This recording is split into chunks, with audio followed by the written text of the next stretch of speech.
ದೇವರು ನಮಗೆ ವರವನ್ನು ಕೊಡೋದಿಲ್ಲ, ಶಾಪವನ್ನು ಕೊಡೋದಿಲ್ಲ, ಅವಕಾಶ ಮಾತ್ರ ಕೊಡ್ತಾನೆ. ಆತ ಕೊಟ್ಟ ಅವಕಾಶದಲ್ಲಿ ಹೇಗೆ ಮುಂದುವರಿಯುತ್ತೇವೆ ಎನ್ನುವುದಕ್ಕೆ ಮಾಜಿ ಮುಖ್ಯಮಂತ್ರಿಯವರು ಹಾಕಿಕೊಟ್ಟ ಮಾರ್ಗದಲ್ಲಿ ಮುಂದುವರಿಯುವುದು ನನ್ನ ವಾಗ್ದಾನ ಎಂದು ಕೆಪಿಸಿಸಿ ಅಧ್ಯಕ್ಷ ಡಿಕೆ ಶಿವಕುಮಾರ್ ಹೇಳಿದ್ದಾರೆ. ಸಾಮಾಜಿಕ ಜಾಲತಾಣ ಎಕ್ಸ್ ಖಾತೆಯಲ್ಲಿ ಈ ಕುರಿತಂತೆ ಸುದೀರ್ಘ ಹೇಳಿಕೆ ಪೋಸ್ಟ್ ಮಾಡಿರುವ ಅವರು, ಮೈಸೂರಿನ ಅತ್ಯಂತ ಕುಗ್ರಾಮವೊಂದರಲ್ಲಿ ಜನಿಸಿ ರಾಜಕೀಯವಾಗಿ ಅತ್ಯುನ್ನತ ಸ್ಥಾನಕ್ಕೆ ತಲುಪಿ ರಾಜ್ಯದ ಜನತೆಗೆ ನಿಸ್ವಾರ್ಥ ಸೇವೆ ಸಲ್ಲಿಸಿರುವ ಸಿದ್ದರಾಮಯ್ಯ ನಮ್ಮೆಲ್ಲರಿಗೂ ಪ್ರೇರಣೆಯಾಗಿದ್ದಾರೆ ಎಂದು ತಿಳಿಸಿದ್ದಾರೆ. ಅವರ ಜೊತೆಗೆ ಪ್ರದೇಶ ಕಾಂಗ್ರೆಸ್ ಅಧ್ಯಕ್ಷರಾಗಿ ಕೆಲಸ ಮಾಡಿದ್ದು ತಮಗೆ ದೈವ ನೀಡಿದ ಅವಕಾಶ.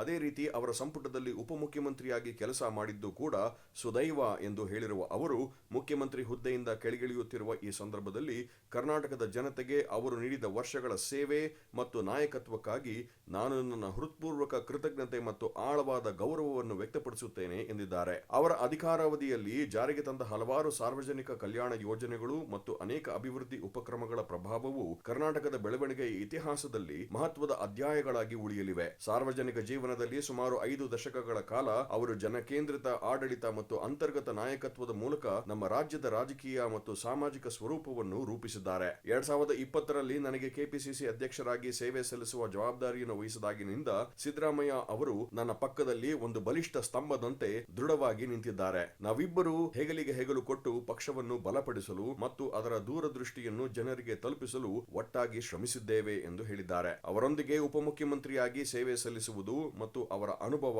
ಬುದ್ಧಿವಂತಿಕೆ ಹಾಗೂ ರಾಜಕೀಯ ದೂರದೃಷ್ಟಿಯಿಂದ ನಿರಂತರವಾಗಿ ಕಲಿಯುವುದು ನನ್ನ ಸೌಭಾಗ್ಯವಾಗಿದೆ. ಕರ್ನಾಟಕದ ಪ್ರಗತಿ ಮತ್ತು ಕಲ್ಯಾಣಕ್ಕಾಗಿ ನಾವು ಶ್ರಮಿಸುವಾಗ ಮುಂಬರುವ ವರ್ಷಗಳಲ್ಲಿ ಅವರ ಮಾರ್ಗದರ್ಶನವು ನಮ್ಮೆಲ್ಲರಿಗೂ ಸ್ಫೂರ್ತಿ ಮತ್ತು ಶಕ್ತಿಯನ್ನು ನೀಡುತ್ತಾ ಮುಂದುವರಿಯುತ್ತದೆ ಎಂದು ನಾನು ಪ್ರಾಮಾಣಿಕವಾಗಿ ಆಶಿಸುತ್ತೇನೆ ಎಂದು ತಿಳಿಸಿದ್ದಾರೆ. ಗಾದೆಯು ಹೇಳುವಂತೆ, ನೀವು ವೇಗವಾಗಿ ನಡೆಯಬೇಕಾದರೆ ಒಬ್ಬರೇ ನಡೆಯಿರಿ, ಆದರೆ ನೀವು ಸುದೀರ್ಘ ದೂರ ಸಾಗಬೇಕಾದರೆ ಒಟ್ಟಿಗೆ ನಡೆಯಿರಿ. ಕರ್ನಾಟಕದ ಜನತೆಗಾಗಿ ಈ ಪಯಣವನ್ನು ಒಟ್ಟಿಗೆ ಮುನ್ನಡೆಸಲು ನಾನು ಎದುರು ನೋಡುತ್ತಿದ್ದೇನೆ ಎಂದು ಹೇಳಿದ್ದಾರೆ.